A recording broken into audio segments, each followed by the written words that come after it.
Hey, George, you're a scientist. I'm a chemist, yes. Right, yeah, you're a scientist. How does like red and blue shifting work?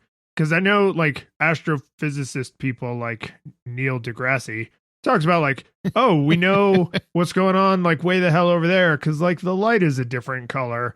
And then like this thing's moving over here differently and that light is different. And that's how we know these two things are doing like the opposite, I think.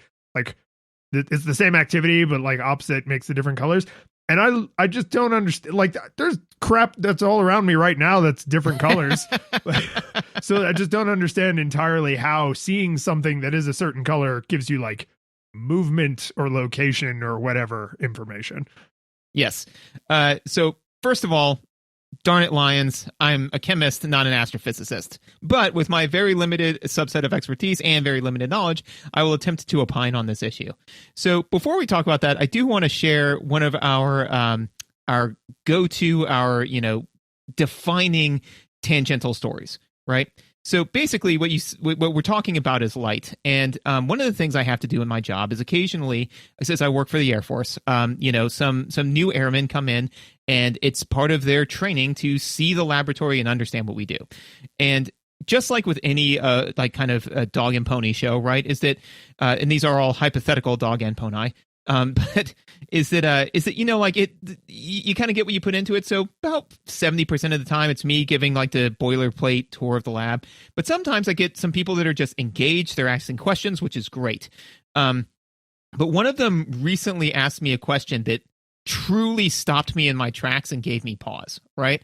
Which was, I said that the ICP works very similarly to fireworks in the sense that, we see what metals are there by passing them through a flame, and whatever color they emit, the intensity is proportional to the amount, right?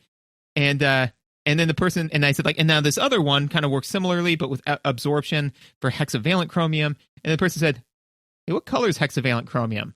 And I just stared into the mouth of God. As I was like, I don't know. And so I paused, and then I quickly pulled out my phone and Googled it, and I was just like, it appears that it emits in the yellow to green area, so yellowish green. But to me, when he asked me that, I'm like, I don't know, it's a peak. Like, we don't actually see the colors, we're not like, we don't stand there and watch it and write down what we think. Yeah, it's more of a mauve, and it's like, well, that means it's either iron, which you need in your diet, or hexavalent chromium, which will kill you. Was it like a deep red or just a normal red? It's like, because it matters. I don't know. Burn some more of it. But yeah, so this kind of gets into light, right? So what is light? Can you answer that one for me? I believe if it's just in your peripheral vision, it's a wave. But then if you look right at it, it's a particle. You are devastatingly correct. Right? Light is the diva of field forces, right? Because it basically says, when it gets on stage, it is a particle, but the minute you stop looking at it, it falls apart like a flan in a cupboard, and and becomes a wave again. But yeah, so in this case, so light is carried by photons, which are particles, right? Except when they're not, and then they behave like waves.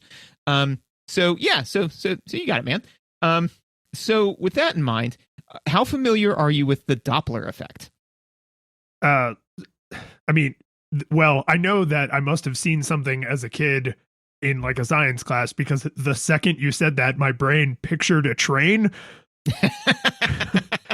So like when I hear Doppler, I'm thinking like as a train is approaching you, the horn sounds one way, and then when it's passing you, so it's like right up in line with you, and then when it's going away from you, it's the pitch changes, like, because as it's coming, it's like compressing, and then as it's leaving, I think it's expanding because the source of the sound is moving away from the observer, which would be me. Yep. I think.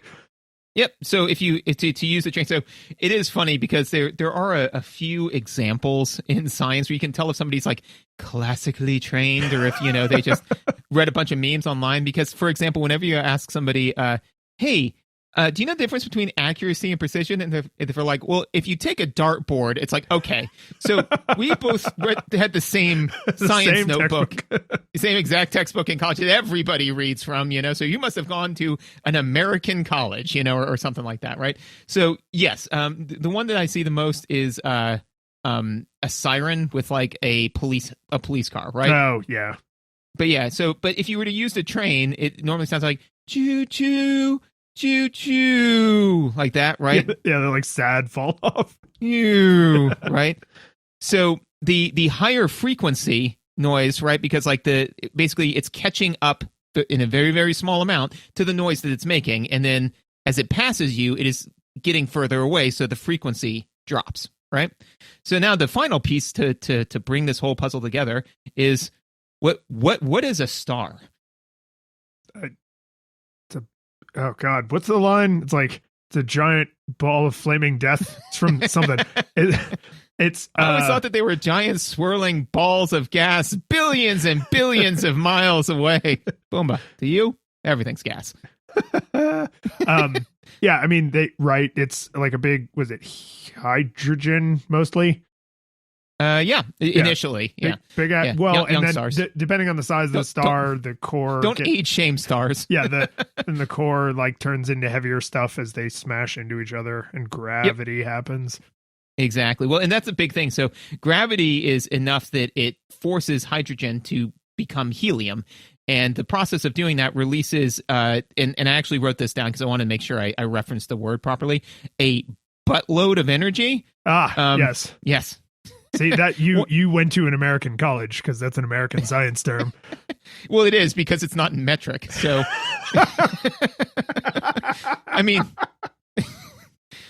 in America, it wouldn't surprise me if there was an official buttload somewhere, and it's just like, sure, whatever. I mean, like 30 hogsheads to the league. I mean, it's all the same made up numbers. That is my new favorite metric joke. So, because basically, is the stars use their nuclear fusion machines, which is one of someone who much smarter than me once said, I absolutely adore nuclear fission. I adore it happening 8 light minutes away from us at a much larger scale. It's like, why do we keep trying to do this on Earth? We already had nature made one for us. Let's just go get that energy, Nature made one for us and is throwing the energy at us constantly, like it or not. Yeah, exactly. Right. Like, so, and the main reason why it's difficult to get is it's because it filters through the thing that we breathe, which I also appreciate. Right. But well, one of them has to go, the energy source or the air. We can't have both. If we don't have either, we die. Yeah, you don't know that. Prove that to me. Can your science prove that? It's like, absolutely. What is it? It's like, can your science prove how a robot walks or talks? Yes. Here's the circuit diagram right here. So in the process of using the gravity cheat code to throw elements at each other so hard they become new elements, stars release a ton of energy, right? And a lot of it, if not, I believe all of it, right, is electromagnetic radiation, right? So it releases Hulk-making gamma rays, and it releases microwaves, but it also releases visible light, right? The big difference between this stuff in your room not moving away from you at millions of miles an hour because it's blue, right? Like looking at your blue paint and saying like, oh, my room isn't moving away from me, like, which would be interesting because the viewers don't know this, but your room is predominantly blue. It is blue, and it is moving away from me very fast. So I take that back. Actually, I flipped that. It would be moving towards you really fast, which is dear terrifying. God. Yeah. This is much worse, right? So with most things, what light does is is that most things absorb or reflect light at certain wavelengths, right? So right now, the blue things that you see are emitting effectively blue light, like they're absorbing blue and then reflecting it back at you, right? And also absorption. They're absorbing everything else, right? Right. Yeah. They're and again, this is where I always got fuzzy when they taught this in chemistry because like it makes sense to me, but it's like they're actually only absorbing blue light and then reflecting and then like firing that back at you. So basically like blue light hits it, it excites that electron, and then that electron drops back down to its ground state and fires that photon back at you. And then everything else it's absorbing in the sense it's like kind of like passing through and like deflecting around and stuff. So yeah, English is a weird language. So I say all that to say that, but stars, on the other hand, they're releasing a full spectrum of radiation, right? So what you could expect is that stars should be white, right? But if they are moving away from you at a great distance, they are on the side of the siren, right? Of the train car, right? If they're blue shifted, so it's red, orange, yellow, green, blue, indigo, and violet, right? So, and those are in increasing order of energies, right? So basically, as it's moving away from you, it's slightly shifted to red because the wavelength is actually longer because, and then like if it's blue shifted, then it is moving towards you. So, it's compressing that wavelength. So that's the deal. Would this work across other forms of light? Like, Can you get red and blue shifting? I mean, relative, again, English is failing us. Like you get red and blue shifting in like X-rays. Mm-hmm. Yeah. So, I mean, you would get like, I don't know why that just made this so much worse.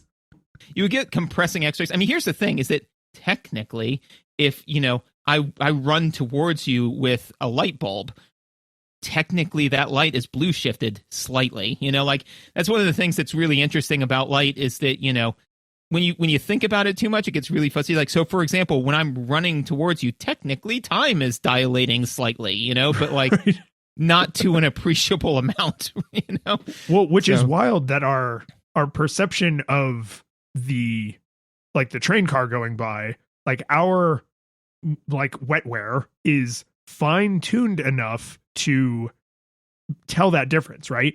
Because I'm sure that the compression of the sound waves from the siren is not massive, right?